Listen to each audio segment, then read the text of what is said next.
dicho esto, bueno, pues vamos a intentar exponer cómo entendemos desde previo en control, tal como dice el título de la ponencia, cómo entendemos desde previo en control debe ser o debe plantearse la recuperación de la actividad después de esta parada total o parcial. Algunas empresas han parado, algunas organizaciones han parado totalmente, otras parcialmente, otras ya están en fase de reactivación. Y cómo entendemos nosotros que debe plantearse esta recuperación.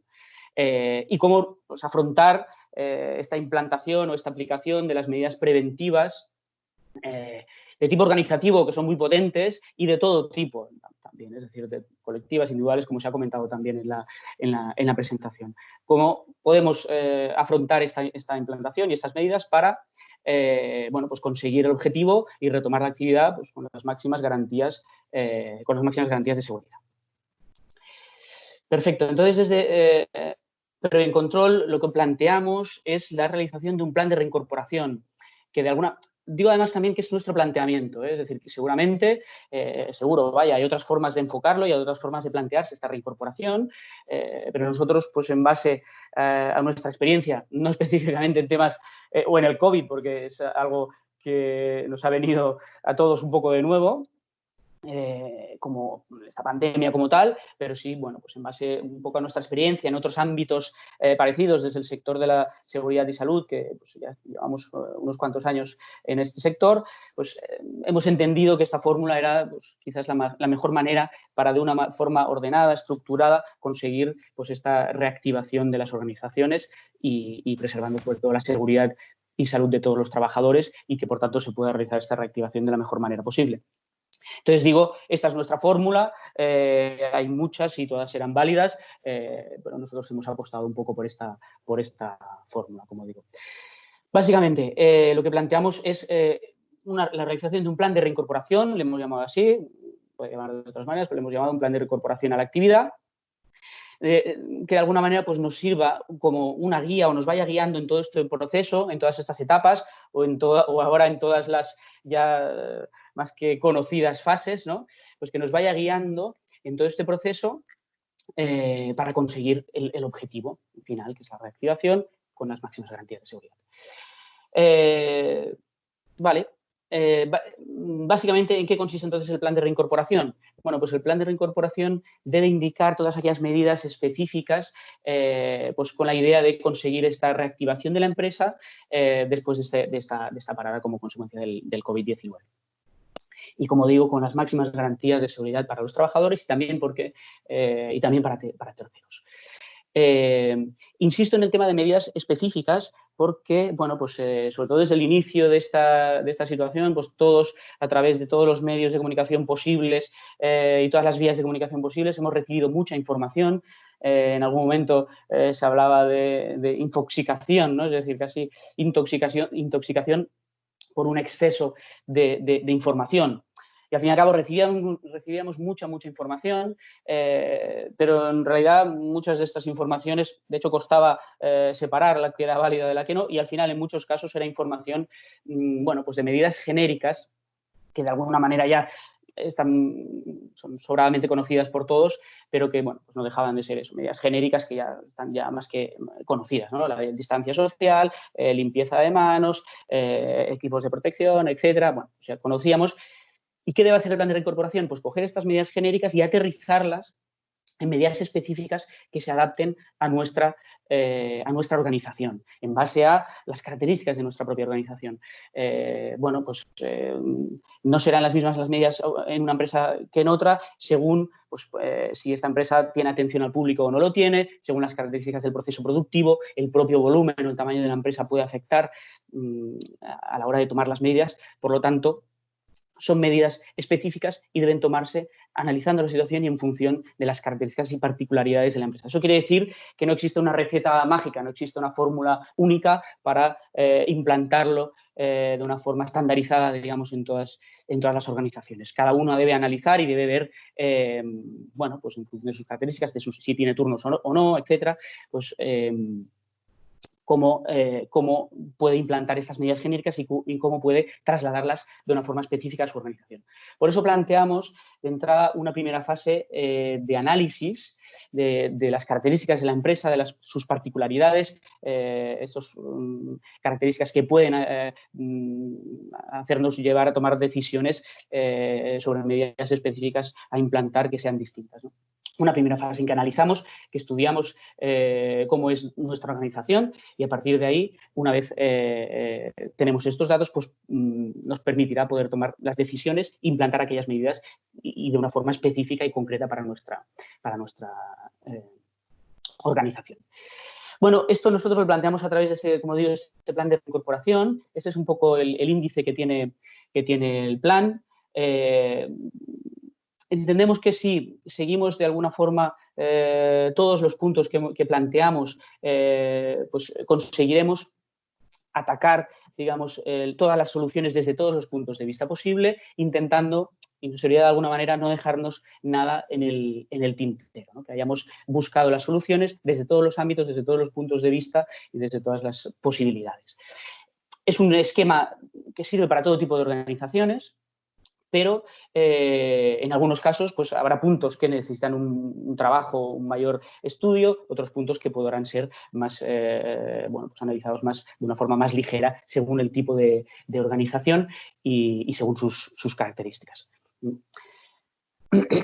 Bueno, lo vemos un poco...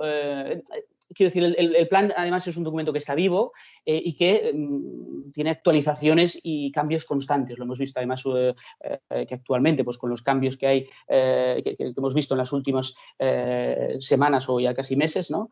Pues hace que este documento no pueda ser un documento rígido, sino que es un documento que tenga que ser activo, que haya que ir actualizando en base a la evolución de la situación, a la evolución de las normativas, a la evolución al final de nuestra organización y del estado de la pandemia o del estado de alarma en general. Y puede ser un documento muy extenso, depende de la organización, o puede ser algo pues, muy sencillo y que pues, punto a punto vayamos resolviendo cómo aplicaremos cada uno de los puntos, de las medidas, etcétera, que se plantean. Repasamos muy rápidamente el índice porque veremos en detalle cada uno de los puntos más importantes, pero si hacemos pues, un breve repaso, introducción, objeto, bueno, unos primeros puntos más introductorios, más formales. Sí es importante el tema de las referencias legales, veremos luego, ampliaremos un poco ese tema, pero sí es importante remarcar que, como decía, dadas las circunstancias actuales y el entorno cambiante en cuanto a las normativas que han ido apareciendo, pues cada semana aparece un decreto, una orden, ahora parece que se ha relajado, pero bueno, con este desescalado que se ha previsto en distintas fases, pues también otra vez, ¿no? Cada vez que hay un cambio de fase, pues hay cambios que nos pueden afectar o que pueden afectar a nuestra organización y, por lo tanto, creemos que es muy importante este punto de referencias legales y tener claro y referenciar y realizar actualizaciones y revisiones del plan de tal forma que, manteniendo siempre todas las versiones, de tal forma que quede claro qué decisiones tomamos y qué medidas habíamos implantado en base a las referencias legales y la situación de la alarma, de la pandemia en ese momento. Porque la situación puede ir cambiando y las medidas que tomamos en un determinado momento pueden no ser válidas en otro. Por lo tanto, de alguna manera nos sirve para justificar en este momento, en esta semana, día 22 de mayo, tomamos estas medidas y son las que tenemos implantadas porque la normativa en vigor en ese momento es esta, porque el estado de la pandemia era este, porque el estado de nuestra situación como organización era esta. Nos tiene que servir para ver qué decisiones y qué hicimos en cada momento. Perfecto, entonces, bueno, básicamente planteamos una serie, como he dicho, una primera fase de análisis en que tenemos los datos operativos, las características de la empresa, etcétera, la evaluación de riesgos, qué valoración del nivel de riesgo, del nivel de exposición tenemos. Los veremos en detalle y a partir de ahí, una vez hemos analizado los puntos 4 y 5, esta fase de análisis, a partir del punto 6 empezamos a determinar las medidas específicas que hemos agrupado en varios grupos ya son de alguna manera los grupos que se planteaban en el procedimiento para los servicios de prevención del Ministerio de Sanidad. Sí que, pues, un poco para adaptarlo también y para encajarlo y utilizar nomenclatura similar a la que parecida a la que ya utilizamos y venimos utilizando en el sector y en temas de seguridad y salud, pues hemos añadido también el tema de medidas de protección colectiva que el Ministerio no identificaba este grupo. Bueno, simplemente es una cuestión más formal, pero sí que entendemos que esto también nos ayuda a estructurar y organizar mejor estas medidas. Entonces, tenemos medidas organizativas. Dentro de las organizativas tenemos unos cuantos subapartados y, como digo, que si vamos siguiendo, entendemos que podemos enfocar desde todos los puntos de vista de la organización todas las soluciones posibles. Medidas de protección colectiva, individual, y de formación e información a los trabajadores. Importantísima la formación y la información a los trabajadores, sobre todo especialmente de las medidas organizativas, porque dependen en gran medida de que se ejecuten correctamente.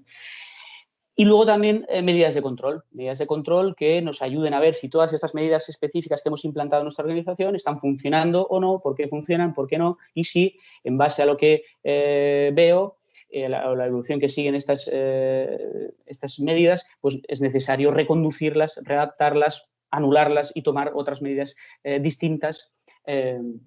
En fin, control y seguimiento para valorar la eficacia de las medidas que voy tomando y el control también de que se ejecuten y se apliquen correctamente.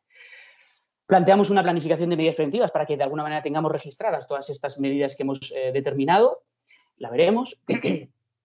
Y creemos también importante que se definan una serie de responsabilidades y de funciones en este plan, que participen directamente en el plan, con funciones, con responsabilidades, con actuaciones a realizar para que realmente, pues, se haga una buena implantación de ese plan y que se tomen y se actúe con las medidas oportunas.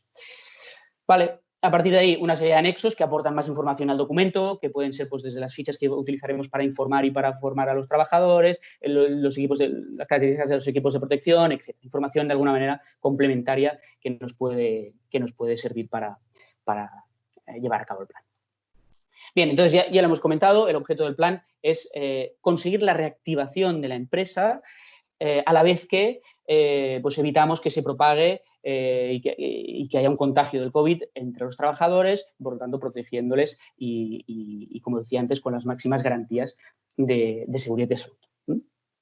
¿Y cómo lo hacemos eso? Pues básicamente con los principios también básicos en temas de seguridad y salud. Eliminar el riesgo si podemos, evitarlo, pues adoptando aquellas medidas generales para que podamos evitar esta exposición de los trabajadores y la propagación del virus. Si no lo podemos evitar, pues evaluamos en base a estos 3 niveles que nos plantea el Ministerio de valoración de la exposición. Y, bueno, a partir de ahí tomamos las medidas preventivas y con la jerarquía, con la estructura que ya hemos comentado, de tipo organizativo, colectivo, individual y de formación e información. Y finalmente, lo que también hemos comentado, pues definir los mecanismos de control que nos permita realizar un seguimiento de estas medidas. Bien. Entonces, empezando en el punto 4, la parte de análisis, es importante recoger aquellos datos operativos de la empresa, características de la empresa, procesos productivos y listado de todos los puestos de trabajo con al menos una breve descripción de aquellas características que puedan, de alguna manera, tener influencia sobre la exposición, en este caso, a COVID-19. Por lo tanto, una primera descripción, saber qué características particulares tiene mi empresa y que luego me pueden ayudar a tomar decisiones de cómo deben ser las medidas específicas que tengo que implantar. Sobre todo importante este listado de puestos de trabajo con las características, breves características que puedan tener influencia sobre esta decisión de la aplicación de medidas para evitar esta exposición a COVID. A partir de ahí, evaluar el riesgo. Vamos a evaluar según este procedimiento de actuación de los servicios de prevención frente a la exposición a SARS del Ministerio de Sanidad. Hay una actualización del 30 de abril y está prevista alguna otra actualización. Hay otros cambios, no afectan a priori a este punto. Entonces, identificaremos cada uno de los puestos de trabajo de la empresa en base a pues esta clasificación, si es un puesto de trabajo con baja probabilidad de exposición, con exposición de bajo riesgo o es una exposición de riesgo. Porque en base a lo que evaluemos, tomaremos las medidas oportunas y ni más ni menos. Quiero decir que no se trata de sobredimensionar las protecciones, sino buscar aquellas protecciones específicas, justas, necesarias y suficientes, digamos, para cada puesto de trabajo sin llegar al exceso y sin llegar a la sobreprotección, porque evidentemente eso pues, puede entorpecer otras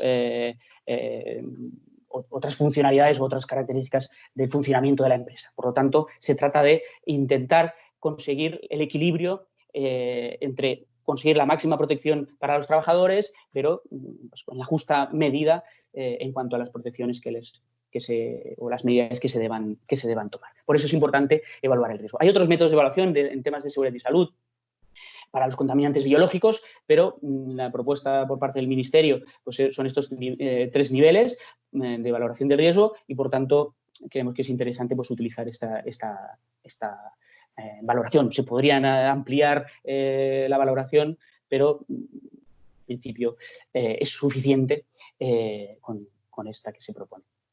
Perfecto. Eso en cuanto a las características de las instalaciones, de la empresa, los riesgos, la exposición al riesgo que podemos tener. Por otro lado, tenemos los recursos humanos. Es importante la gestión de los trabajadores sensibles. Es decir, hay que identificar qué trabajadores tenemos en la empresa que forman parte de estos grupos vulnerables que también nos plantea el Ministerio de Sanidad. Creo que ya básicamente conocidos por todos, pues, personas con enfermedades cardiovasculares, diabetes, pulmonares, etcétera, etcétera, que son personas que están en estos grupos vulnerables y que, por tanto, pueden tener una afectación crítica especial en cuanto a este virus. Es importante, entonces, que detectemos entre la organización quién está en estos grupos vulnerables.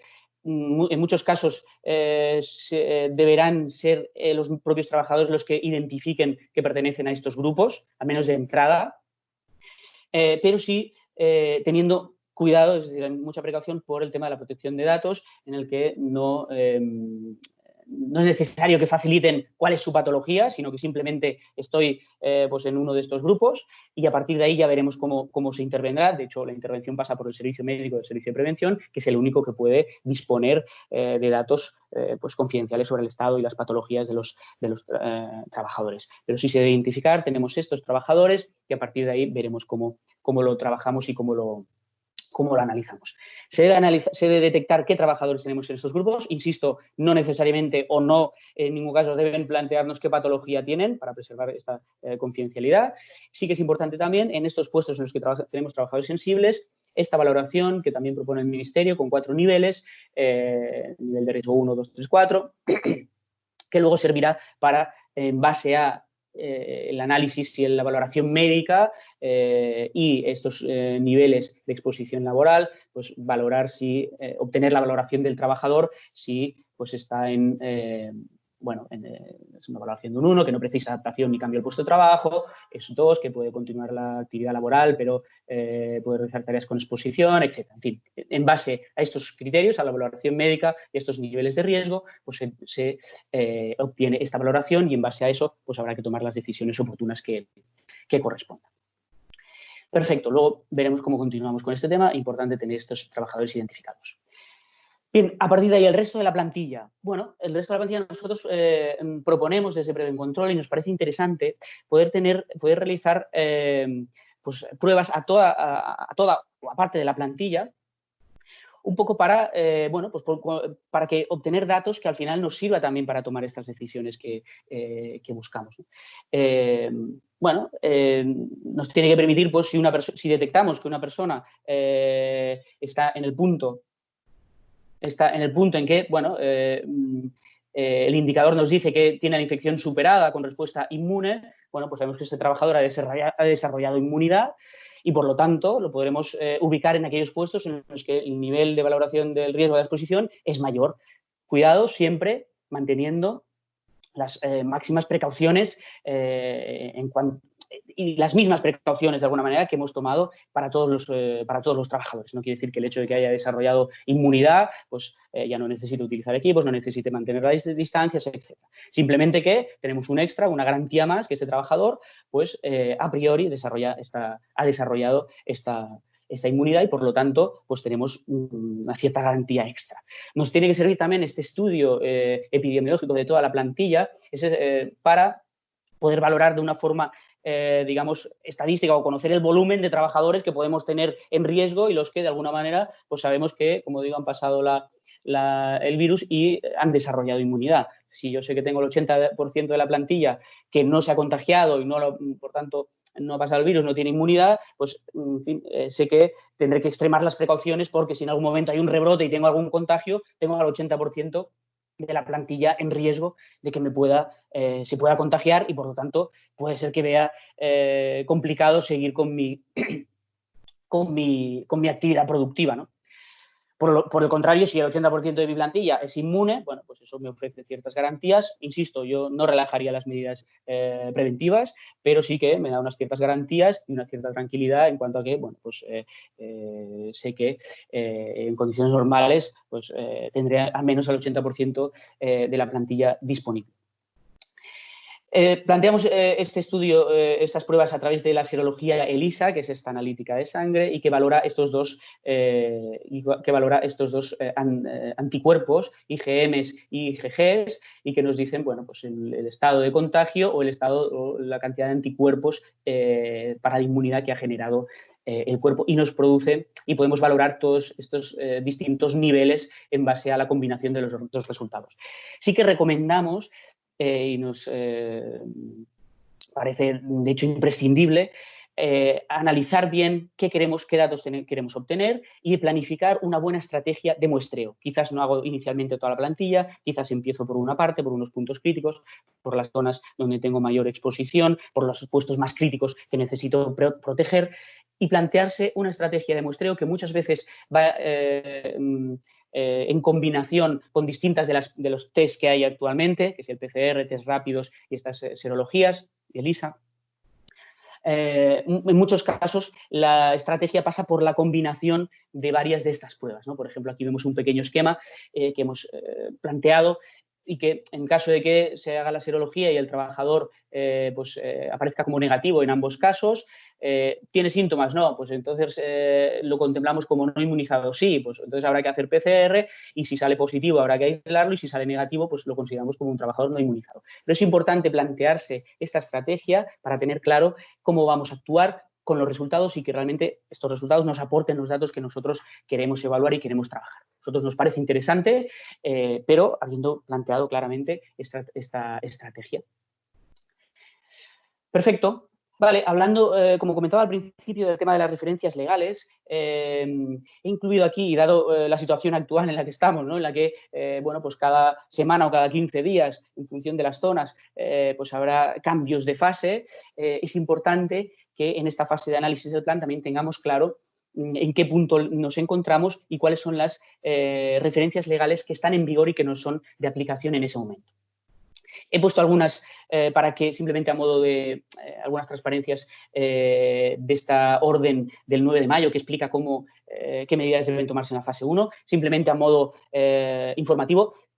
Pasaremos un poco rápido porque pueden consultarse tranquilamente en el BOE y están allí perfectamente especificadas.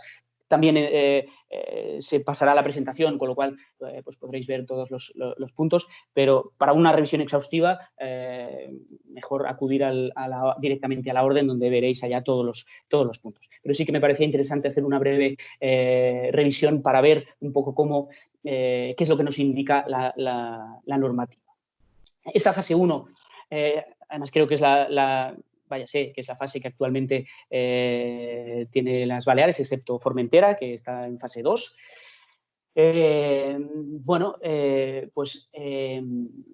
Creo que el lunes hay previsión quizás de que se pase a fase 2, todas las Islas Baleares, pero creo que no está confirmado todavía.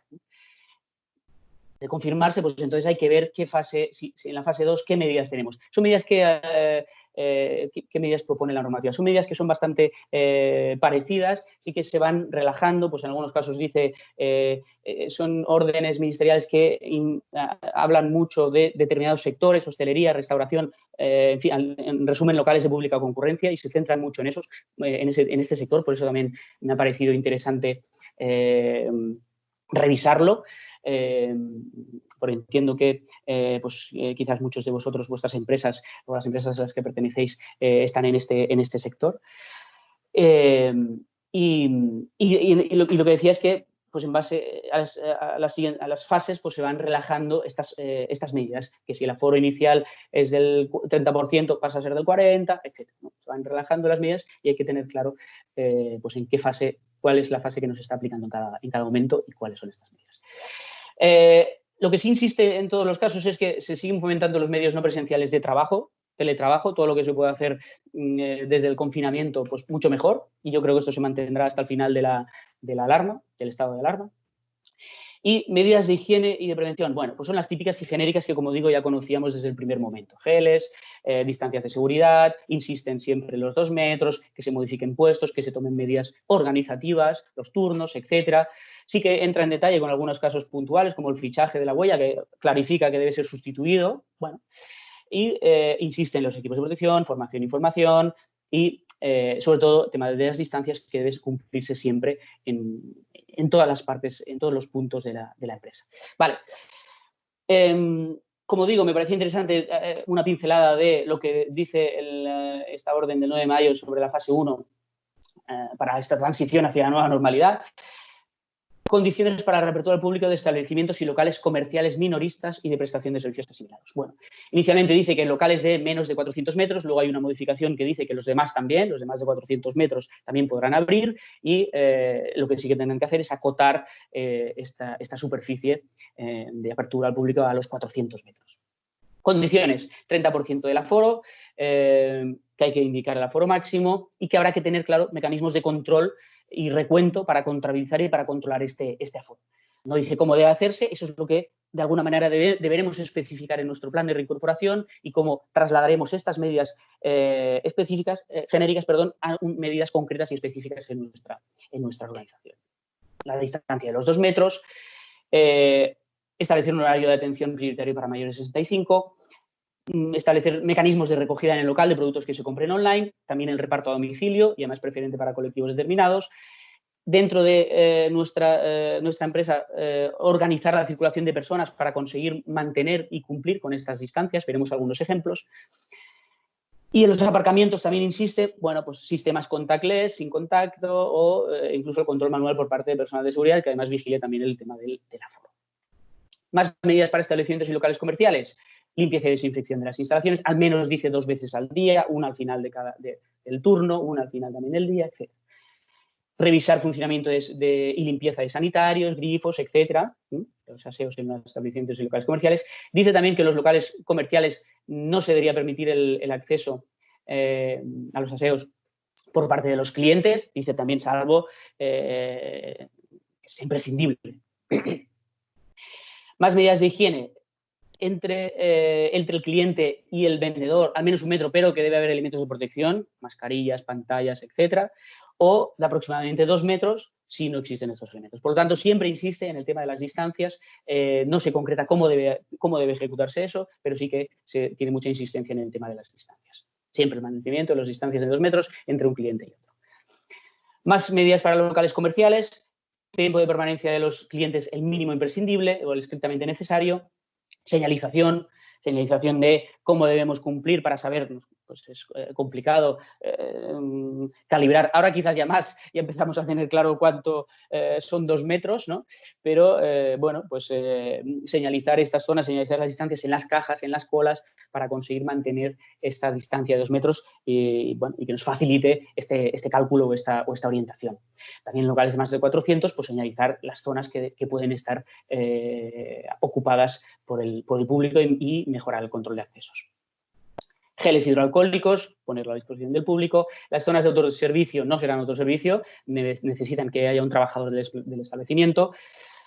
No puede haber productos de prueba y los probadores tienen que utilizarse por una única persona y si se prueba una prenda, pues esta prenda tiene que ser higienizada. Vale, en cuanto a terrazas y de los establecimientos de hostelería y restauración, bueno, pues se permite en las terrazas en fase 1 el 50% de las mesas y a partir de ahí, entre las mesas, una distancia de 2 metros y en las mesas un máximo de 10 personas, mesas o agrupación de mesas, un máximo de 10 personas, pero es importante el matiz que estas personas que ocupen esta mesa de 10, máximo 10, deberán respetar también la distancia mínima de seguridad. Por lo tanto, en una mesa es complicado, Debe respetarse también esta distancia de 2 metros, a excepción de que sean personas convivientes. Es complicado porque controlar eso entiendo que puede tener cierta dificultad, ¿vale? Pero esto es lo que establece el Ministerio y a partir de ahí tenemos que ver cómo lo adaptamos a nuestra organización. Vale, más condiciones de terraza, de apertura al público de terrazas. Pues limpieza entre un cliente y desinfección entre un cliente y otro, mantelerías de un solo uso que se lavarán entre 60 y 90 grados, más geles hidroalcohólicos, insiste muchísimo, evitar pues, cualquier cosa que se utilice de forma común, cartas, cualquier cosa que se intercambie, productos de autoservicio, servilleteros, vinagreras, etcétera, ¿no? Cualquier cosa que pase de una mano a otra, pues evitarlo. Se elimina y se buscan, pues, por ejemplo, para el tema de aceiteras, pues utilizar estos monodosis, etcétera. Y luego, si los aseos está permitido a los clientes en estos establecimientos en las terrazas de restauración y hostelería, pues deberá procederse a la limpieza y desinfección. Dice como mínimo 6 veces al día, dependerá también del uso que pueda tener, pero en principio el procedimiento, la orden del Ministerio marca pues como mínimo 6 veces al día. En posteriores, en fase 2 ya dice pues, que se incremente esta limpieza y desinfección en la medida de lo que sea necesario. No marca ya esta prioridad. En entrada, en fase 1, pues nos está marcando estas 6 veces al día. Vale. Insisto, esto es la fase 1, a partir de ahí hay las distintas fases, por lo tanto, habrá que estudiar y analizar cuando tengamos el cambio de fase, o ya a priori, vamos a analizar qué medidas tomaremos en base y cómo las aplicaremos en base a la fase en la que nos encontremos y lo que se permita, lo que no se permita y por supuesto, también lo que entendamos que consigue la máxima protección de nuestros trabajadores, independientemente de lo que pueda marcar la normativa sin contradecirla, pero estos serán unos mínimos, pero sí de nuestra organización entendemos que debemos tomar medidas más restrictivas, pues porque estamos teniendo contagios, porque en fin, por lo que creamos conveniente, pues podremos tomar todas las medidas que interpretemos que son necesarias para el buen funcionamiento y para que podamos mantener nuestra actividad. Bien, llegamos hasta la fase avanzada, etc. Cada una de las fases es importante analizar y ver cómo aplicamos las medidas específicas en nuestra organización. Empezamos con el plan de reincorporación y las medidas organizativas e intentaríamos adaptar estas medidas que nos facilitan desde pues, estas referencias legales y viendo pues, nuestras características propias de la empresa y el estado de evolución pues, del estado de alarma y de la pandemia. Medidas organizativas, creemos que son medidas muy importantes y muy potentes porque, bueno, pues digamos que ayudan en gran medida a resolver, por ejemplo, el tema de mantener las distancias, esta distancia de 2 metros, ¿no? Por ejemplo, proponemos medidas organizativas en cuanto a horarios, a distribución de puestos de trabajo, etc. Y la primera de ellas es determinar qué puestos necesitamos y qué puestos son imprescindibles para el funcionamiento de nuestra empresa en este momento. Quizás no es necesario que estemos al 100%, con el 100% de la plantilla, pues porque ya a nivel productivo no necesitamos tampoco el 100% de la plantilla. Y hay que ver qué puestos necesitamos son imprescindibles para funcionar en la situación actual. Y en base a eso, pues quizás ya eliminamos es el caso pues, de algunas empresas como SEAT, que inició su actividad con 1/3 de la plantilla en un momento determinado. Esto se puede plantear también en distintas fases, que pueden o no coincidir con las fases del Ministerio, depende de nuestro sector de actividad, quizás coincidirán más, o pueden no coincidir. Y nos planteamos pues, en esta primera fase empezar con un 20% de la plantilla, un 40, un 60, un 80, lo que creamos conveniente para nuestra actividad. Pero sí que si eliminamos algunos de los puestos conseguiremos con mayor facilidad cumplir con este distanciamiento que tanto se insiste, ¿no? De los 2 metros. Y, por supuesto, el tema de modalidad de teletrabajo, de todos aquellos puestos, del listado de puestos de trabajo que tenemos, que hemos realizado en esta primera fase de análisis, qué puestos de mi empresa, de mi organización, pueden teletrabajar y pueden seguir teletrabajando. Quizás no al 100%, pero quizás pues, 2 días a la semana, 3 días a la semana, 1 día a la semana, en fin, en la medida de lo posible. Yo además entiendo que el tema del teletrabajo, yo creo que ha venido además para quedarse y que realmente es una medida que bueno, pues nos ha llegado así un poco de golpe y hemos tenido que implantar todas las organizaciones de una forma brusca y precipitada. Había muchas organizaciones que ya se lo planteaban, quizás no lo estaban consiguiendo. Tiene sus partes complicadas el tema del teletrabajo, tiene sus partes complicadas y por eso estaba costando su implantación. Nos hemos visto abocados, lo hemos probado, algunos ya hacíamos en parte, pero ahora mucho más. seguramente el equilibrio está en no tanto lo que estamos ahora teletrabajando, sino pues en término medio, ni lo que hacíamos antes ni lo que hacemos ahora. Seguramente en el término medio está la clave y el éxito. Pero sí que es verdad que es una medida preventiva que además pues, resuelve o nos ayuda a mejorar otras cosas, como por ejemplo el tema de los accidentes sin itinere en temas de prevención y de seguridad y salud. No hacemos tantos desplazamientos, por lo tanto se reduce la accidentalidad in itinere seguro, ¿no? Por no hablar tema medioambiental, tema tiempos, tema conciliación de la vida familiar y laboral. Hay que ir con cuidado también con esa conciliación. El hecho de teletrabajar sabemos que incrementa la jornada o dificulta la desconexión. Por lo tanto, tema del teletrabajo, yo creo que es muy importante valorar qué puestos pueden teletrabajar para este momento, pero entiendo que es una medida que, como digo, ha venido para quedarse y que entiendo que las organizaciones deberían plantearse a futuro y debería estar dentro de las planificaciones de seguridad y salud de la mayoría de organizaciones. Vale. Más medidas organizativas en cuanto a horarios y puestos, etc. Creemos que es interesante la creación de un comité de seguimiento para ver cómo evoluciona la situación en nuestra empresa. En función del tamaño de la empresa será un comité o simplemente designaremos una persona, un coordinador, que además trasladará la información a todos los trabajadores. Es importante hacer un buen traslado de esta información a los trabajadores, de mantenerles muy bien informados, de explicarles las medidas, el motivo por el que se realizan, cómo deben realizarse, etc.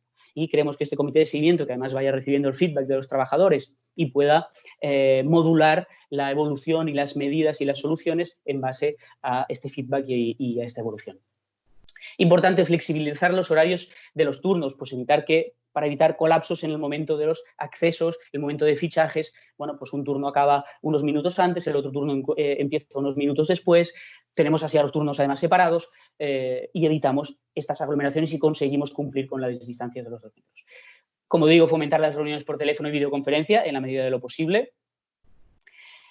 Limitar la ocupación de vestuarios, servicios y zonas comunes, también estableciendo turnos para su uso, con el sistema que se nos ocurra y que podemos dejar reflejado. Pues veremos un ejemplo para los vestuarios, para los baños, pues simplemente con alguna marca, con alguna señal, está ocupado o no está ocupado, para que no se ocupen por varias personas a la vez. Bueno, pues, buscar las soluciones específicas para limitar esta ocupación. Y luego señalización también, prohibición de uso de los ascensores, salvo casos imprescindibles, pero en la medida de lo posible evitar el uso de ascensores y evitar el uso de los mecanismos de apertura de las puertas, evitar teclados comunes, teléfonos comunes o desinfectarlos después de cada uso. Pero sí podemos tener puestos de trabajo para individualizados, digamos, y asignados a personas concretas que siempre sean utilizados por estas personas, y evitamos también un foco de contagio. Una de las soluciones es mantener las puertas abiertas para evitar que se tenga que utilizar la maneta, ¿no? Perfecto. Más medidas organizativas. Debemos tener un procedimiento de desinfección que indique la periodicidad y cómo vamos a hacerlo.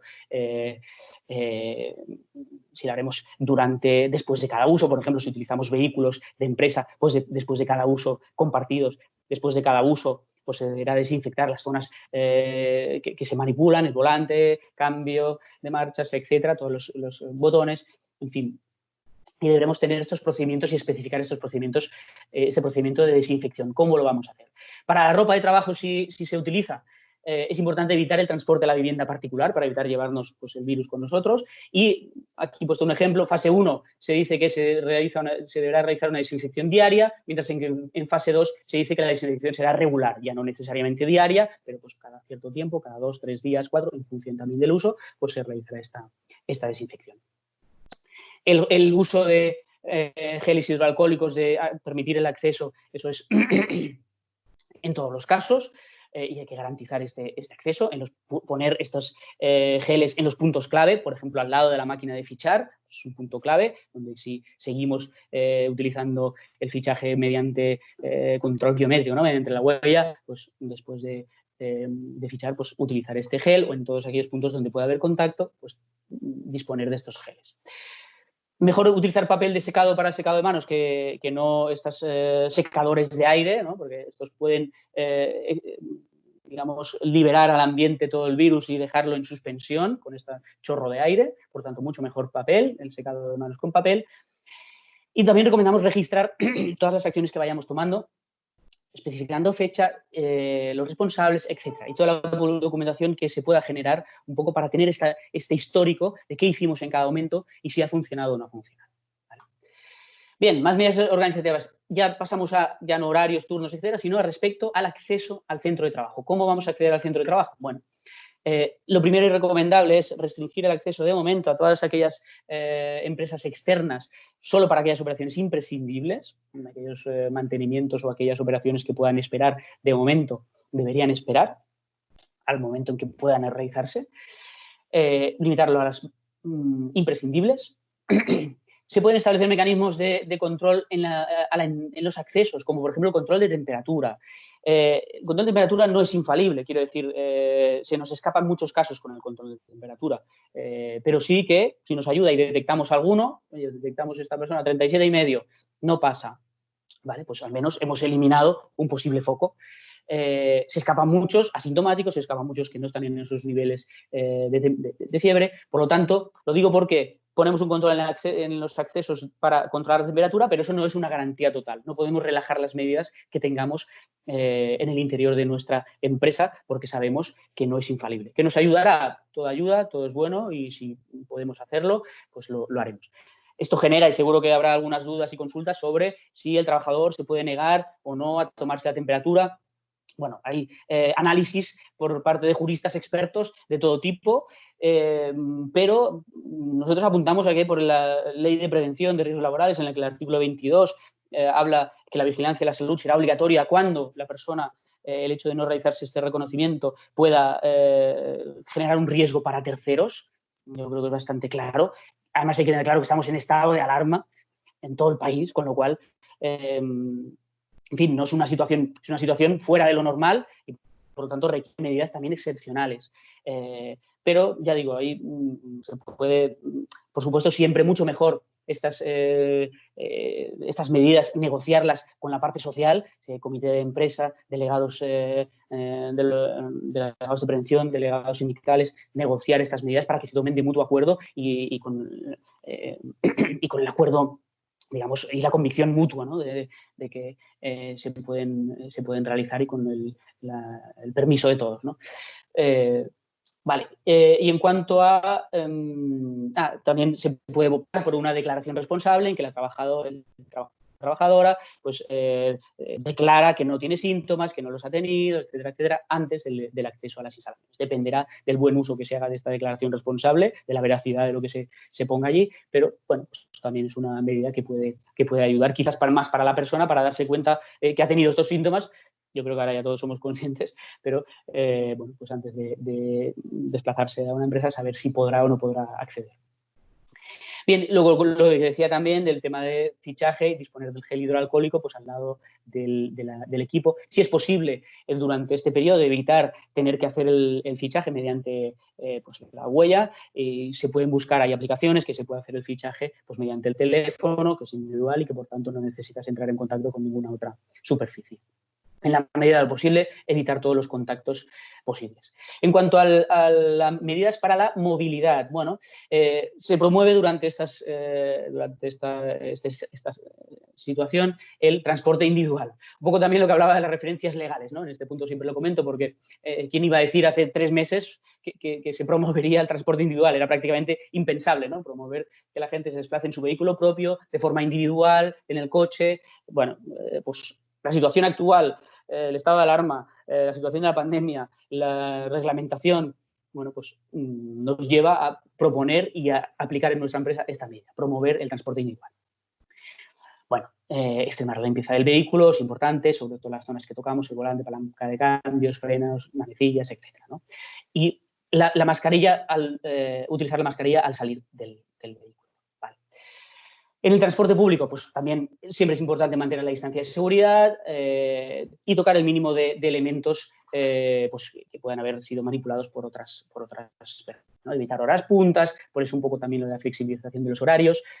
Voy rápido porque son medidas que yo creo que ya son conocidas. Tendréis también la presentación y se pueden ver. En relación con la movilidad y en base a lo que hablábamos antes también del tema de teletrabajo, pues evitar viajes y desplazamientos que no sean necesarios y estrictamente imprescindibles, que puedan resolverse mediante una videoconferencia. También entendemos que tiene que haber medidas en este plan de apoyo a los trabajadores,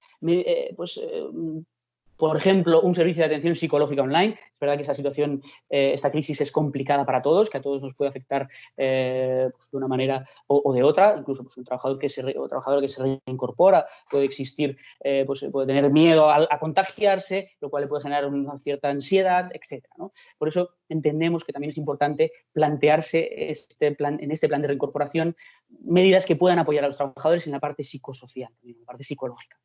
Un servicio de atención psicológica que se pueda conectar y comentar con un especialista lo que corresponda. Y, ¿por qué no?, servicio también de telemedicina, pues para conseguir que el trabajador o la trabajadora pueda ser atendido si tiene consultas que no necesariamente tienen por qué ser en relación con el COVID, pues hacer la consulta vía web con este servicio de telemedicina y, de alguna manera, evitar el desplazamiento pues, a un centro médico, que de hecho serían centros un poco a evitar durante toda esta situación. Tenemos que es importante y que además esto genera pues, una buena sensación a los trabajadores en cuanto a que pues, bueno, la empresa se preocupa también por su situación y por su estado psicológico también. Perfecto. Bueno, decíamos más medidas organizativas respecto a los trabajadores especialmente sensibles. Hemos hablado antes de que teníamos que hacer este listado de trabajadores. Este listado se traslada al servicio de prevención y se valora individualmente cada uno de los trabajadores con el médico pues valora la patología, el estado de esta patología por parte del trabajador y a partir de ahí elabora un informe y propone las medidas de prevención o de adaptación del puesto. Siempre se prioriza, en el caso que sea posible, teletrabajo, si es posible cambiar a la persona del puesto en el que se encuentra, si eso conlleva un riesgo, adaptar este puesto para que pues no conlleve ningún riesgo para este trabajador. Si ninguna de estas situaciones es posible, si ninguna de estas adaptaciones o cambios es posible, pues entonces sí que se acredita la incapacidad temporal, se le da la baja hasta que pues, la situación permita que vuelva a su puesto de trabajo. En última instancia, pues se le da la baja hasta lo que digo, hasta que sea posible la reincorporación. Es importante también que en este plan de incorporación, yo creo que ya lo tienen casi todas las organizaciones, pero que tengan un plan, un procedimiento en cómo voy a actuar en caso de que tenga un contagio. Es importante que esté difundido, que sea conocido por toda la organización, por todos los trabajadores y que tenga en cuenta dos situaciones: síntomas antes de desplazarme al puesto de trabajo o síntomas en el propio centro de trabajo, que básicamente pasaría por que el trabajador lo notifique, el trabajador que tiene estos síntomas se le aísla y la empresa debemos verificar qué contactos ha tenido, verificar si han sido contactos estrechos o no estrechos para, en función de esto, determinar si son personas que también deberá quedar aislado o no. Por supuesto, desinfección de las zonas que ha ocupado ese trabajador que manifieste estos síntomas. Respecto a la gestión de residuos, el material de higiene, mascarillas, etcétera, en las empresas va a la fracción resto.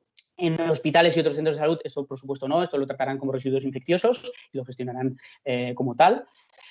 En caso de que un trabajador presente síntomas, lo que hemos dicho, hay que aislarlo y todo lo que, pañuelos, etcétera, que haya podido depositar en la basura, pues esa bolsa también se tendrá que extraer, colocarla en una segunda bolsa, cerrarla y depositarla también en la fracción resto para evitar que pueda haber cualquier contacto.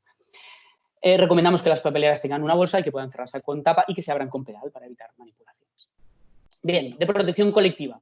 Bueno, pues básicamente planteamos la revisión de la planta, de la organización, para poder cumplir con esta distancia de 2 metros entre los trabajadores. Pues quizás eliminamos puestos, esto es una planta, un proceso productivo, pues quizás eliminamos puestos que están duplicados y que en este momento igual por producción no necesitamos, o quizás en lugar de tener un turno con los puestos duplicados, pues tenemos 2 turnos. Hay que analizar, por eso es importante analizar nuestro proceso productivo, qué nos permite, qué no, y en base a eso, qué decisiones podemos tomar. Pues en este caso se anulan determinados puestos, con lo cual eso nos permite mantener las distancias. Además, establecemos una vía de circulación en un sentido único, con lo cual no hay interferencias si no nos encontramos en los pasillos pues, con otros trabajadores, que nos dificulta cumplir con esta distancia de los 2 metros. Esta distribución y este sentido único se puede hacer también en las escaleras. Tengo escaleras de subida, escaleras de bajada, de tal forma que pues, no se produce esta interferencia y este cruce en mitad de las escaleras que nos impide, como digo, cumplir con estos 2 metros. Más protecciones colectivas, barreras físicas, mamparas. Volvemos, como hace años, ¿no? a las ventanillas, las habíamos retirado de todos los sitios públicos, de bancos, de cualquier locales en los que había atención al público. Se habían abierto todos, pues ahora parece que volvemos a las mamparas, ¿no? Y señalización, para que de alguna manera pues, nos facilite este cálculo de los 2 metros, como ya hemos comentado antes. Señalización tanto horizontal como pues, puede ser vertical en los ascensores o en las escaleras, indicando que no se manipule el pasamanos, etc., ¿no? En las puertas, señalización de todo tipo que nos ayude a recordarnos y a interiorizar, porque todavía nos está costando, a interiorizar que debemos intentar manipular lo menos posible estos objetos o estas zonas comunes. Importante también, en la medida de lo posible, incrementar los ratios de ventilación de los lugares de trabajo. ¿Ya? Es importante, si es posible, utilizar los sistemas de climatización con aportación 100% de aire exterior. Hay estudios que lo que dicen es que dicen que el virus se mantiene en suspensión en el aire, flotando, pues algunos dicen hasta 20 minutos, otros dicen hasta 3 horas. Tampoco está claro la carga vírica que puedan tener estas partículas y si son capaces de llegar a infectar más o menos o en qué punto dejan de ser capaces. Pero que se pueden mantener flotando, pues son partículas muy pequeñas, se pueden mantener flotando en el ambiente durante mucho tiempo. Por eso la consigna es mejorar la renovación de aire en la medida de lo posible. Ventilar y renovación y aportación de aire exterior. Evitar recirculación de aire. Si cogemos el aire de algún punto de la sala y lo recirculamos a la misma sala, puede que, si en esa zona tenemos parte del virus, lo estemos recirculando. No hay evidencias hasta el momento. También todo esto hay que pensar que es una situación nueva y que todavía hay mucho desconocimiento sobre cómo actúa y cómo evoluciona el virus. Pero hasta la fecha no hay una evidencia que se acumule especialmente en conductos de ventilación y que puedan ser críticos y que haya que mejorar la limpieza de los conductos. A priori no parece que sea el caso, pero sí que si tenemos recirculación, pues estamos volviendo a meter en el ambiente pues, las partículas que teníamos en algún punto de la sala. Por eso, mucho mejor que haya una buena ventilación, una buena circulación de aire y diluimos esta concentración de partículas que podrían llegar a causar el contagio. Y si, en la medida posible, aumentar la ventilación natural. Vale, de protección individual también yo creo que de sobra conocidas. Buscar las que son justas y necesarias, lo que he dicho al principio, sobre todo con los EPIs, ya lo sabemos, la ley de prevención prioriza protecciones colectivas frente a protecciones individuales. Son engorrosas y más ahora pues con el buen tiempo va a empezar a ser complicado el tema de las mascarillas, más complicado. Entonces, bueno, vamos a establecer unos buenos criterios y que sigan es decir, que sin ser excesivos, ¿no? Que se ajusten en la medida en la que realmente son necesarios y no sobredimensionar estas medidas preventivas, sobre todo en cuanto al tema de los equipos de protección individual. Si podemos mantener esta distancia de 2 metros y asegurar que la mantenemos en el puesto de trabajo, pues seguro no necesitamos mascarilla. En el momento que el trabajador debe desplazarse y puede interaccionar con otros trabajadores, aunque intente mantener la distancia, pero puede haber riesgo de que se interaccione, pues en ese momento cogerá la mascarilla, se la pone y hace lo que se requiera. Pero durante el tiempo que está en su puesto, si garantizamos que tiene los 2 metros, no tiene por qué utilizar continuamente la mascarilla. Eso es un poco a lo que me refiero cuando digo que no sobredimensionar las medidas más allá de lo necesario. Siempre valorando qué es lo que nos dice la evaluación de riesgos y en base a lo que nos diga la evaluación de riesgos, pues aplicaremos unos equipos de protección u otros. Formación e información. Importante, pues informar al personal. Al final, muchas de las medidas dependen de que se ejecuten correctamente y, por lo tanto, hay que facilitar toda esta información a los trabajadores, sea con instrucciones, sea a través de pequeñas formaciones, ¿no? Que no necesariamente tienen que ser muy extensas, pero que sí directamente vayan a la concreción de cómo actuaremos para los vestuarios. Bueno, pues entrará a tal turno, lo hará en esta hora, a esta otra hora habrá salido, se realizará la limpieza, en fin, informar de los procedimientos que hemos establecido internamente, los baños se utilizarán por una única persona, cuando haya una persona lo señalizará de tal forma, en fin. Todos estos procedimientos es importante haberlos explicado al detalle a los trabajadores para que puedan aplicarlos correctamente. Y lo podemos hacer, pues, o bien con señalización, con roll-ups también, que podamos colocar en determinadas zonas de la empresa, lo que creamos conveniente. Medidas de seguimiento y control. Tenemos que tener mecanismos que aseguren que vamos actualizando permanentemente el plan, un poco por lo que habíamos comentado, porque la evolución de la situación es cambiante. Y tenemos que estar seguros que cumplimos y que aplicamos todas las medidas que podemos y que necesitamos en cada momento. Y luego mecanismos de control para que se estén aplicando correctamente estas medidas que hemos definido en nuestra organización, ya sea a través de este comité de seguimiento o definimos un responsable. Son cargos que no existen como tal en ninguna legislación, pero que entendemos que pueden servir para cumplimiento de estas medidas. O bien incluso un recurso preventivo, parecido al recurso preventivo que ya establece la Ley de Prevención de Riesgos Laborales, pero aplicado al COVID, ¿no? Si realmente se está cumpliendo el uso de las mascarillas, si se está cumpliendo bien, un trabajo que revise y que sea un poco vigilante de este cumplimiento. Planificación, la típica planificación que es conocida en temas de seguridad y salud, pues para que de alguna manera todas estas medidas organizativas colectivas, etcétera, todas que hemos determinado, pues las que dejemos reflejadas, las planifiquemos.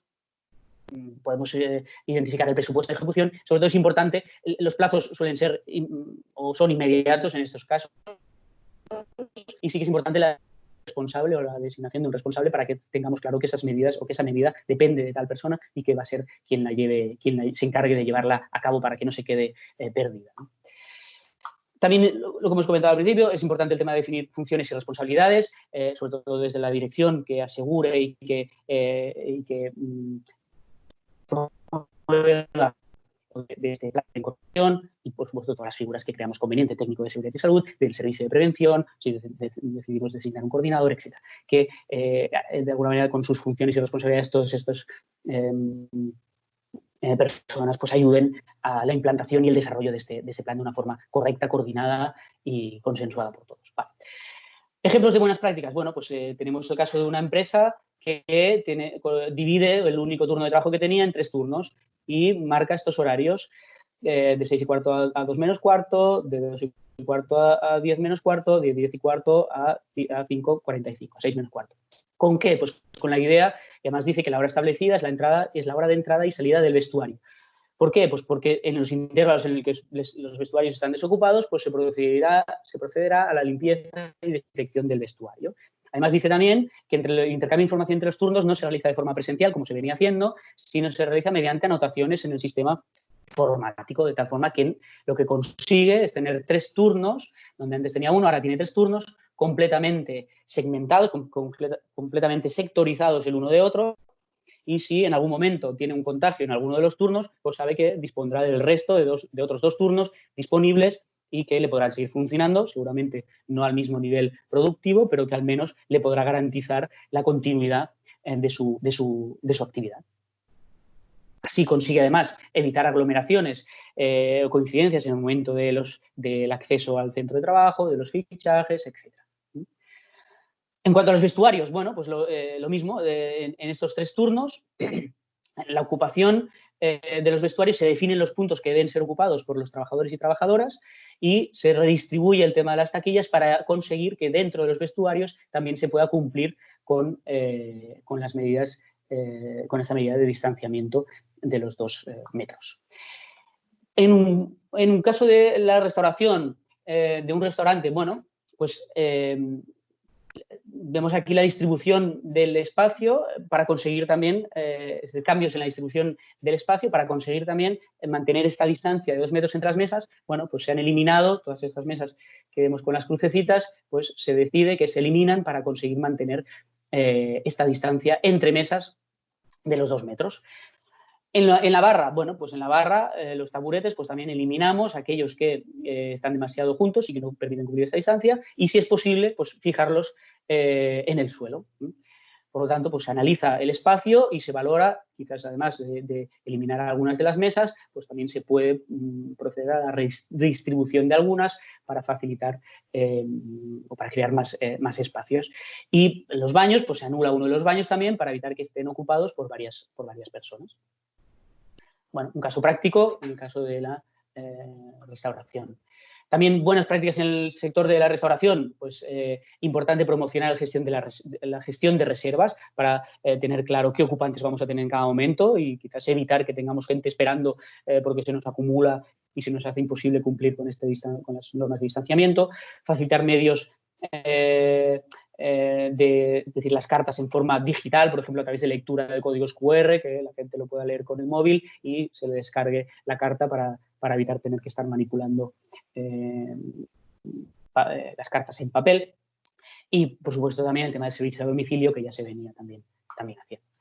Un ejemplo, un caso real, bueno, pues se eliminan estas 2 mesas para conseguir este espacio, este pasillo, para conseguir acceder a los servicios y al almacén, etc. Bueno, pues, eliminando parte de las mesas, pues se consigue generar este espacio.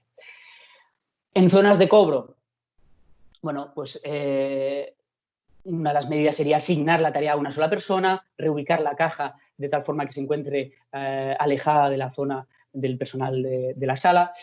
Siempre que sea posible el pago con tarjeta de crédito, con el teléfono, y garantizar la distancia de los 2 metros, ¿no? Aprovechar también la barra del bar y señalizar la zona del suelo para evitar estos 2 metros, fomentar el pago conjunto para evitar estar en contacto con muchas personas, pues de las mesas que realiza el pago una única persona, colocar la mampara de protección en esta zona de cobro, el datáfono situado en un atril o similar para evitar que se tenga que nos lo estemos cambiando de manos, dejarlo fijo en algún punto, tener gel hidroalcohólico al lado, este recubrimiento plastificado también para el datófono.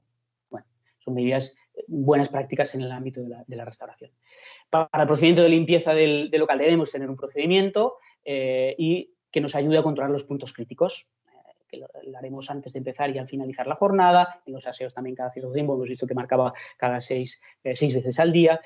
En fin, las mesas después de cada reserva, de cada uso por los clientes, también las barras, los taburetes, esto debe especificarse en nuestro procedimiento de desinfección. Y lo mismo con los utensilios y la ropa, la mantelería, pues que deben ser lavados a más de 60 grados, entre 60 y 90, y también los equipos de trabajo para que debe realizarse esta limpieza periódica.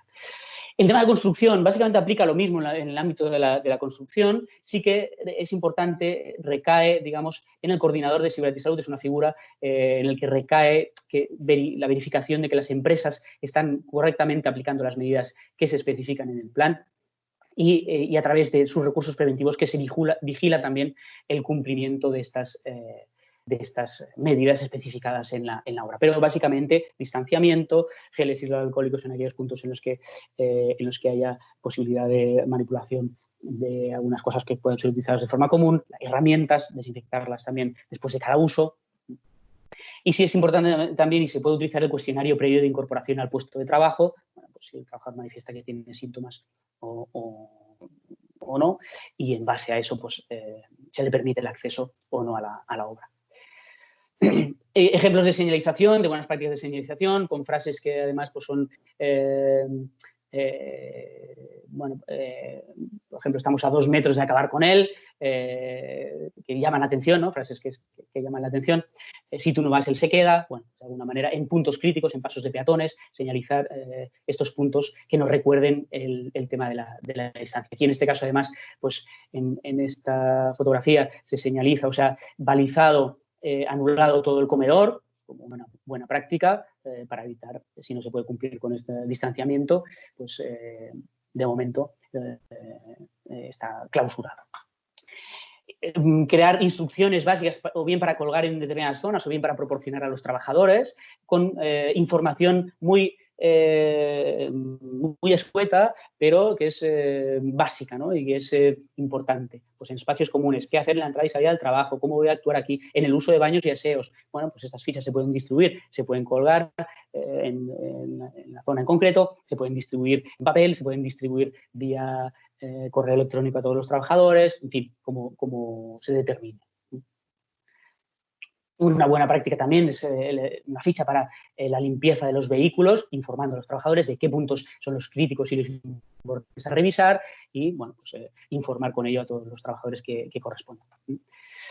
Otras buenas prácticas, pues existen mecanismos de apertura de las puertas que no se utilizan las manos, como utilizamos los antebrazos, o instalar mecanismos de puertas en las puertas para que se puedan abrir con el pie.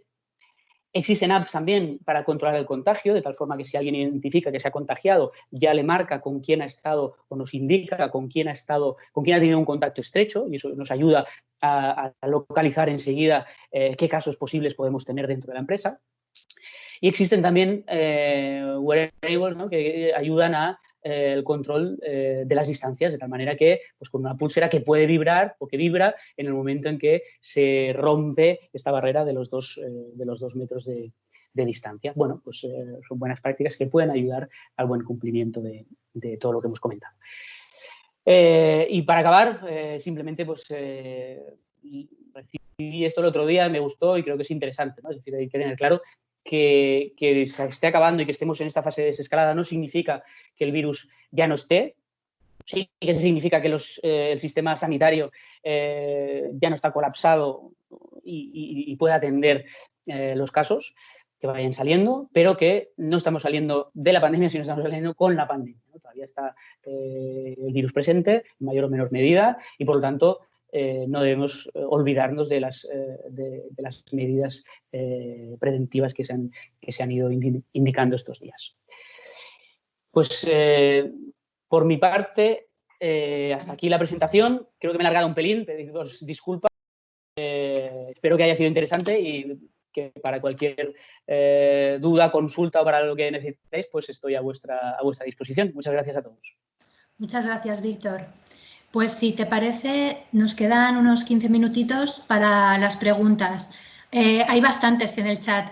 Si te parece, perfecto, te las voy trasladando en el mismo orden en que las han planteado, aunque hay algunas cuestiones que ya se han tocado, pero bueno, por acabar de aclarar.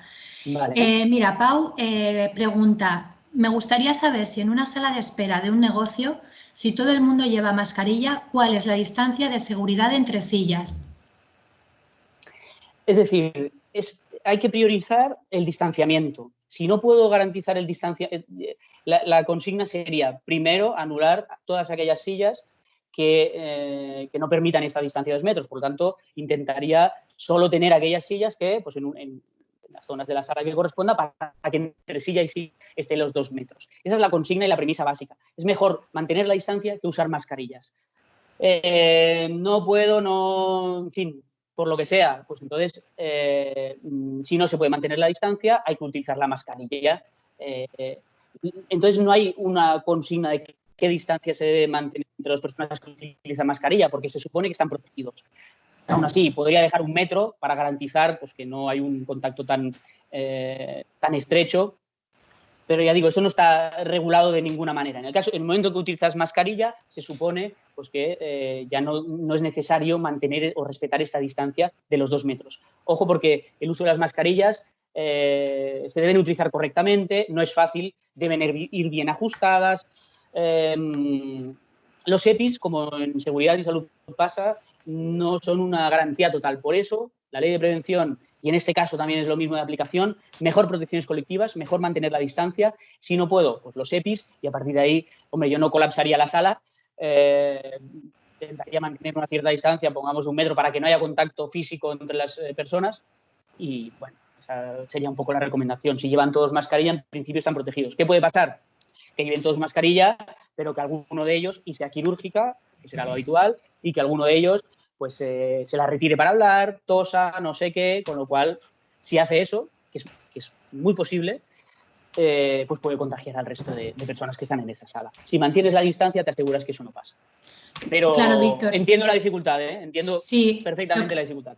Yo añadiría, Víctor, si me lo permites, que puedes evitar que haya mucha gente en la sala de espera con el sistema de cita previa, que además se recomendaba en no sé qué actividad es esta, pero igual que en las peluquerías o en muchos negocios, correcto, puedes establecer el sistema de cita previa, te evitas este problema de la distancia, ¿no?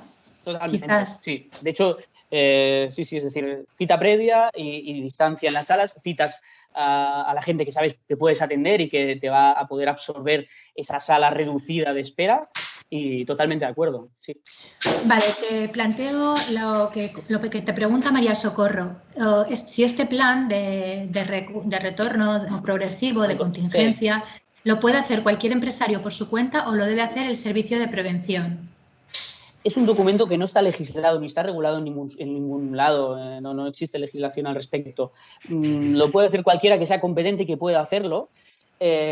Sí que es verdad que desde los servicios de prevención tenemos el conocimiento porque son planes que se pueden parecer a muchas otras cosas que ya hacíamos y entonces quizás tenemos esta facilidad y podemos aportar un asesoramiento y un conocimiento extra porque son ámbitos que conocemos los riesgos biológicos, conocemos los equipos de protección individual, bueno, pues podemos aportar esta información extra, pero de entrada no tiene por qué ser un técnico en prevención de riesgos laborales como tal, con su titulación, el que lo ejecute. Al menos, ojo, de momento, porque la legislación va cambiando y a priori el tema COVID no era especialmente un tema laboral, porque no era de origen laboral, al menos en la mayor parte de las empresas, de las actividades, no lo teníamos metido dentro de nuestras evaluaciones de riesgos.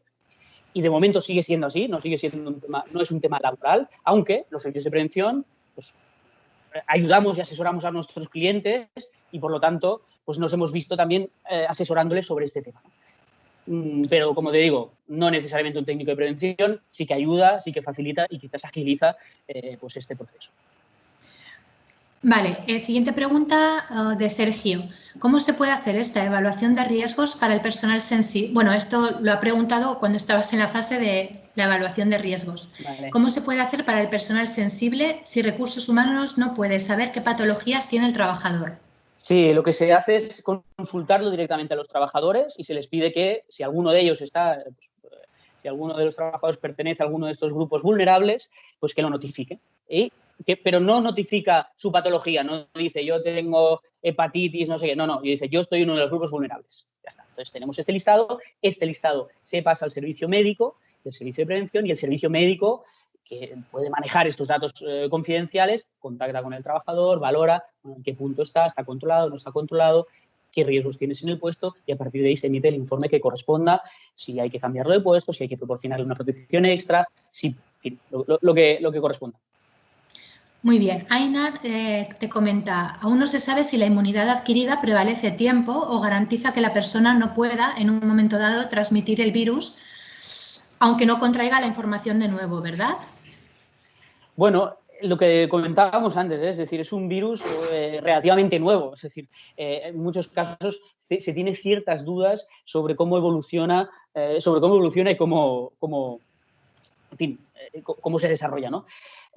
Parece que se está clarificando cada vez más que sí se desarrolla inmunidad, por supuesto, claro, no se sabe hasta cuándo, porque desde el inicio hasta ahora pues han pasado 5 o 6 meses, por lo tanto se sabe que hay algunos casos de inmunidad estos 6 meses, si la inmunidad durará 7 meses, 1 año o 2, es que se desconoce, todavía no hay evidencias ni se puede, ni hay estudios que lo confirmen. Pero cada vez se van clarificando más las dudas a este respecto. Por ejemplo, hubo algún caso en el que se decía que alguna persona infectada en China había vuelto a contraer la infección. Resulta que podría pasar, no se sabe porque no se había estudiado eso, podía pasar que esa persona en realidad lo que pasa es que seguía teniendo el mismo virus, el mismo contagio, Recaída. pero... ¿Perdón? Una recaída. Correcto, lo tenía latente, ¿vale? Parecía que los síntomas ya no, pero de repente le vuelve a rebrotar.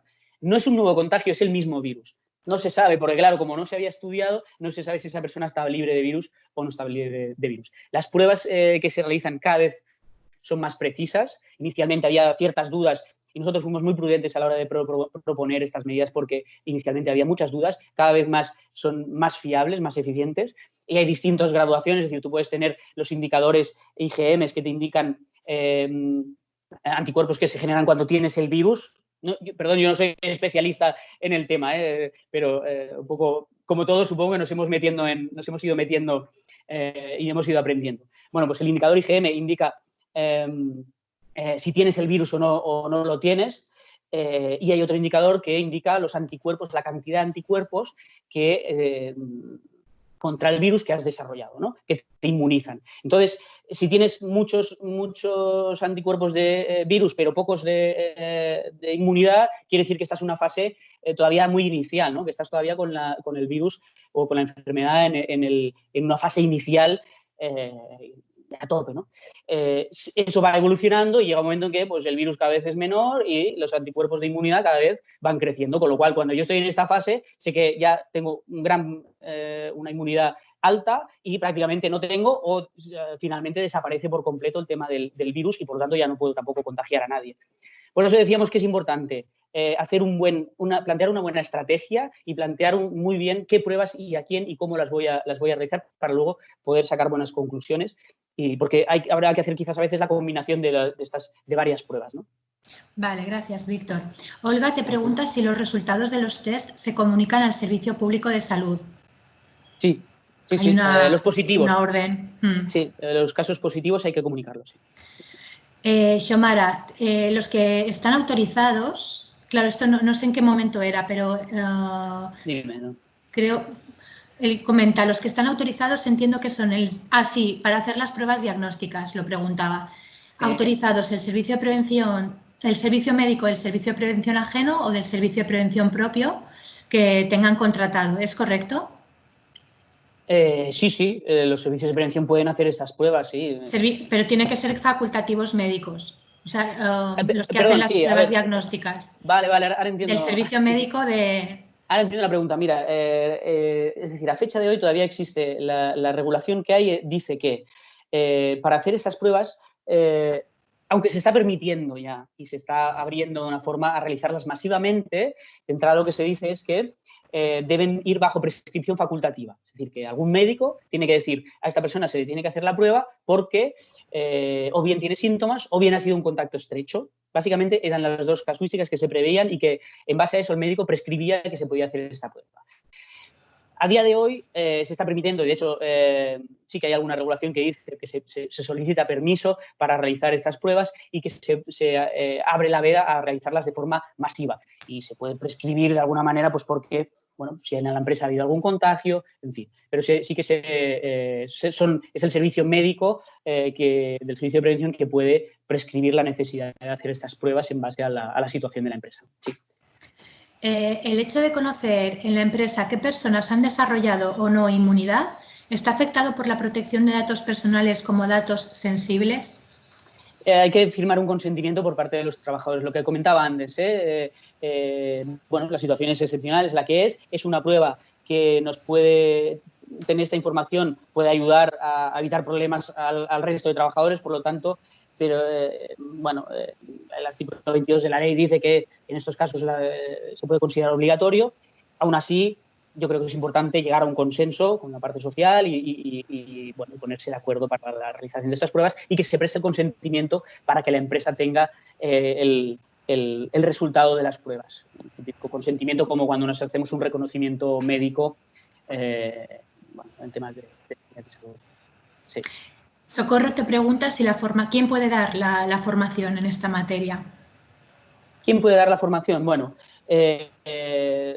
pasa lo mismo con el plan de reincorporación. Es decir, yo creo que es bueno que la dé alguien que tenga conocimientos de riesgos biológicos, porque ayuda, pero hay una parte muy específica de procedimientos de la empresa que quizás no es necesario que sea esa persona un técnico especialista, sino que simplemente alguien que diga, oye, mira, hemos organizado que para los vestuarios haremos así, para los servicios haremos la otra cosa, para los comedores funcionaremos así, con turnos, para las zonas comunes lo haremos de esta manera, etc. Esa formación tiene que ser muy específica y muy concreta. Para formaciones, lo que sí dice la reglamentación es que se debe formar sobre el uso de los equipos de protección individual, importante.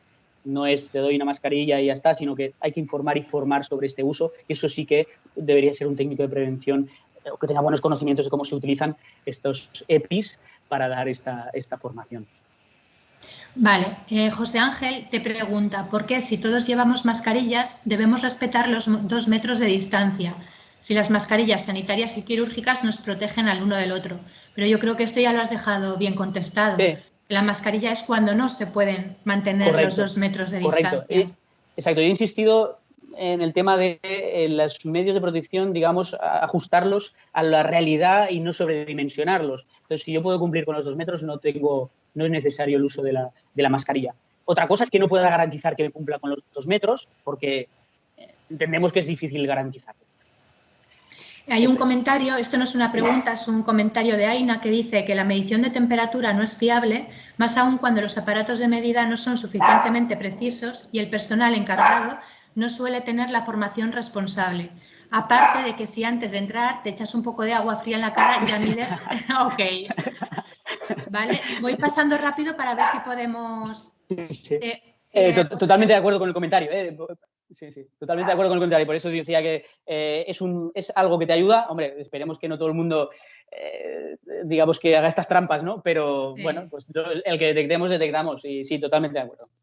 Te pregunta Pau si a un centro médico de más de 400 metros cuadrados que no ha estado cerrado por ser actividad esencial, se le aplica el BOE del 9 de mayo.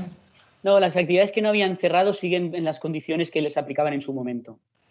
Siendo una actividad esencial, no. Juanjo te pregunta, en el caso de un restaurante, ¿la instalación de mamparas para separar mesas exime la distancia social de los 2 metros? La instalación de mamparas sí, puede ser una medida, sí, sí. Para no tener que mantener los 2 metros entre mesa y mesa. Correcto, sí. Esta ya la hemos preguntado. Respecto a los ascensores, ¿recomendáis no usarlos, pero en caso de uso necesario, por ejemplo, en personas de movilidad reducida, la única medida posible es desinfectar la botonera después de cada uso? Sí, desinfectar la botonera y el personal que entre pues con mascarilla dentro del ascensor. Lo mismo de antes, no puedo respetar los 2 metros, mascarilla. Y, por supuesto, limpieza y desinfección de todas las posibles superficies de contacto. Sí.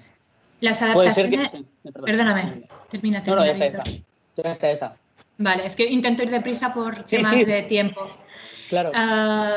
Te pregunta Vanessa, ¿las adaptaciones de turnos están consideradas un derecho de la empresa o bien debemos negociar con los trabajadores? Lo mismo de antes, es una situación excepcional y lo recomendable es que se pueda negociar. Pero en estado de alarma pues se pueden tomar medidas a veces excepcionales y creo que no necesitaban, que se podían imponer, pero esto hay jurisprudencia o estudios jurídicos que dicen tal cosa y también dicen lo contrario otros, ¿no? Con lo cual yo apuesto siempre por el tema del consenso. Estamos en una situación de alarma, todo el mundo tiene que entender la situación y bueno, a partir de ahí, claro, puede haber casos muy extremos, y en ese caso le recomendaría que consulte un asesor jurídico porque bueno, hay que verlo con detalle. Vale, vamos a ver. Mira, ¿cuál tiene que ser la actitud del cliente en terraza o sala respecto a la mascarilla si no están comiendo o tomando algo? Aquí hay mucha polémica con el tema de que los clientes tengan que usar la mascarilla en las terrazas. La van a tener que usar, sí, la van a tener que usar. Y, sí. Vale, a ver, que tenemos más preguntas por aquí. Ahora voy de la última hacia arriba. A ver, ¿es necesario un coordinador de seguridad y salud en todas las empresas? En caso negativo, ¿quién podrá asumir esas funciones? Si se refiere al coordinador que hemos nombrado nosotros como coordinador de esta situación del COVID, no es una figura que exista legalmente. El coordinador de seguridad y salud es una figura que existe en las obras de construcción. Está reflejado en la reglamentación que afecta a las obras de construcción, coordinador de seguridad y salud. Este coordinador que nombramos nosotros no es un cargo oficial. La idea es nombrar a alguien que pueda ejercer de interlocutor, que pueda hacer el seguimiento del COVID, que pueda tomar decisiones o plantear decisiones a dirección o a gerencia o al comité de dirección para que puedan pues implantar las medidas que se determinen. Vasco te pregunta, ¿a quién le corresponde poner las mascarillas higiénicas? ¿Al empresario o al propio usuario? Ya que con la obligatoriedad de su uso no sabe hasta qué punto es obligatorio que las dé la propia empresa, siendo además un equipo que no protege al trabajador que la lleva. Entiendo que se refiere a las quirúrgicas que no son EPI. Claro, sí. No, le corresponde a la empresa proporcionar los equipos de protección. El trabajador está realizando un trabajo por cuenta ajena y le corresponde a la empresa proporcionar, si no, no estaría ahí ese trabajador y por tanto no necesitaría esa mascarilla. Entiendo que es la empresa quien debe facilitarla.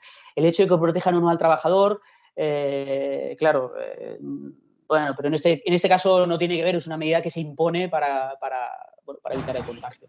En la píldora que hicimos específica de equipos de protección individual, el responsable técnico de ASEPAL, de la Asociación Española de Empresas de Protección Individual, explicaba que al final la quirúrgica no es equipo de protección individual. No. Si todos la llevamos puesta, se convierte en una protección colectiva. Sí. Y es así. Podemos tener nuestras reticencias por considerar que al final no protege al trabajador, pero si todos los trabajadores llevan puesta la mascarilla, es una medida colectiva. Claro, sí. La clave es que se lleve y se ejecute esa medida correctamente por todos. Sí. Vale, a ver, ¿alguna preguntita más? Estamos en hora, pero intento... Vale. Un segundito que Lo es he ido difícil. leyendo, pero ¿qué me pasa aquí? Sí, A ver. es que se me queda cortado aquí una de las preguntas. Sí, te quieren preguntar... a ver, esta ya la tenemos. Me he ido a las últimas. Vale. Monse te pregunta, como delegada de prevención, ¿cómo se puede plantear el distanciamiento social entre trabajadores en el ámbito de los medios aéreos de extinción de incendios forestales, a sabiendas de que en su salida tiene que ir la cuadrilla, toda ella subida en el helicóptero? Es una pregunta muy específica. Sí. Claro, no sé qué equipos llevan. Entiendo que ya van bastante cargados con equipos, ¿no? Pero quiero decir que si no se respetan los 2 metros, mascarilla. Claro, igual es complicado, ¿eh? No conozco a fondo el sector y no... Pero la consigna básica y la directriz básica es si no respetas los 2 metros, tienen que ir en un recinto cerrado, pequeño, pues entiendo que va, bueno, bastante ventilado diría, pero bueno, diría que tendrán que usar mascarilla. También has comentado que de momento el teletrabajo se está manteniendo como, o sea, se sigue planteando como una medida Sí, muy en fase 1, recomendable fase siempre que 2. sea posible. Sí. Aquí hay una, Santi comenta, pero bueno, creo que lo has dejado respondido. Si los requisitos y exigencias de mi puesto de trabajo se pueden cumplir totalmente a través del teletrabajo, ¿en qué fase debería incorporarme físicamente a la empresa? Perdón, se ha cortado un poco, pero decías que Perdóname. puede hacer teletrabajo Él puede hacer totalmente, ¿eh? teletrabajo y Vale, pregunta bien. si puede Pues hacer teletrabajo, en qué fase tendría que incorporarse físicamente. yo le diría que hasta que acabe el estado de alarma, hasta el Mm, final del estado de alarma. Sí. Totalmente de Y que se acuerdo. plantee si puede hacer teletrabajo más allá del estado de alarma. Y que Es se que plantee el también si más allá teletrabajo del yo estado de creo que ha alarma puede hacer venido para teletrabajo. quedarse. Como, Yo es creo lo que que sí. decías, como mínimo una combinación entre el presencial y el teletrabajo. Exacto, correcto, Yo sí, creo que sí. sí. Entonces, de momento es eso, en las fases ya se va viendo que sigue marcando el tema del teletrabajo y en la medida de lo posible, ya digo, yo creo que hasta el final del estado de alarma, teletrabajo. Incluso, Víctor, yo creo que más, porque se habla de un posible repunte de cara al otoño. Entonces, como Sí, sí, medida sí, de sí. prevención, muchas empresas yo creo que van a mantener el teletrabajo como mínimo hasta final de año, por lo que he ido hablando con muchas Sí, de sí, ellas. sí. Exacto. Exacto. Si hay que poner una fecha, pues el final de estado de alarma, porque se supone que estaríamos ya en esta nueva normalidad y en ese momento podríamos hacer lo que queramos. Mi recomendación, ya digo, más allá de la alarma, más allá del COVID, más allá de todo, es que se mantenga el teletrabajo parcialmente, porque si no, quizás esta sensación de aislamiento afecta también, ¿no? Claro. Y sí, pues, y por supuesto es una medida preventiva y si hay rebrote volveremos a confinamiento. Pues mira, ya para terminar, voy a concluir con la pregunta que hace Augusto. ¿Qué opinión tienes sobre la catalogación de este riesgo como laboral o como o como salud pública? Y si quieres, después te doy mi contestación como organización empresarial. Desde Pues CAE. Contesta tú si quieres. sí, sí, no, creo que antes un poco lo he comentado, ¿no? Pero bajo mi punto de vista no es un riesgo laboral, no es una... es decir, de la misma forma que no contemplamos como riesgo en las empresas el contagio de una gripe común, de la gripe estacionaria, pues tampoco contemplamos el riesgo en una empresa del metal o en una empresa de la construcción o sea la que sea, pues el riesgo de contagio por un contaminante biológico que ni está en su puesto de trabajo, ni está en su proceso productivo, ni depende de su entorno laboral. Otra cosa es que, digamos que nosotros entendemos como la prevención o la seguridad y salud que va más allá de lo que pueda establecer una normativa y una legislación y que, por supuesto, la salud de los trabajadores pues hay que protegerla desde todos los ámbitos posibles y como además desde prevención conocemos los mecanismos, sabemos hacer evaluaciones, sabemos qué son los contaminantes biológicos, conocemos los EPIs, tenemos todas las herramientas, quizás es el vehículo que los servicios de prevención que facilitamos y que podemos colaborar en estas tareas. Pero para mí no es un tema laboral, no es un riesgo laboral, por supuesto colaborando y asesorando a los clientes y a las empresas, con todo, porque, como digo, lo conocemos y tenemos las herramientas. Pero entiendo que es un tema de salud pública y que, sobre todo, bueno, debe mantenerse en este plano de la salud pública. Esa es un Totalmente poco de acuerdo, mi Víctor. Perdón, no sé si se ha cortado, porque he visto que... La imagen, pero se te escuchaba bien. No sé si se ha cortado porque he visto que se cortaba un poco la manera. La imagen se ha quedado paralizada, pero se te escuchaba bien. No me escucho. Yo os pierdo un poco ahora también. Vale, yo estoy totalmente de acuerdo contigo y aprovecho para comentaros muy brevemente el posicionamiento de las organizaciones empresariales. Lo que estamos defendiendo precisamente es eso, que el COVID-19 es un problema de salud pública que tiene repercusión en la prevención de riesgos laborales, pero que en ningún caso se puede pretender que, aunque las empresas hagan todo lo que esté en su mano por adoptar las medidas de prevención y protección frente al COVID, se les puedan exigir responsabilidades. Imaginemos un caso de un contagio en el centro de trabajo. A nosotros en estos momentos nos preocupa la inseguridad jurídica que pueda haber en casos de contagio en un centro de trabajo y estamos luchando mucho e insistiendo a la Administración en que precisamente ahí hay que garantizar y proteger a las empresas en cuanto a que esto no es un problema de salud laboral, es un problema de salud pública, a excepción, lógicamente, de aquellas actividades en las que aplica el Real Decreto 664 de exposición a agentes biológicos, por supuesto. Pero en general ese es nuestro posicionamiento y bueno, me alegro que lo compartáis con nosotros. Pues vamos a cerrar aquí ya la sesión, si os parece. Creo que, no sé si se ha quedado alguna pregunta por ahí en el tintero, pero creo que casi hemos abarcado casi todas.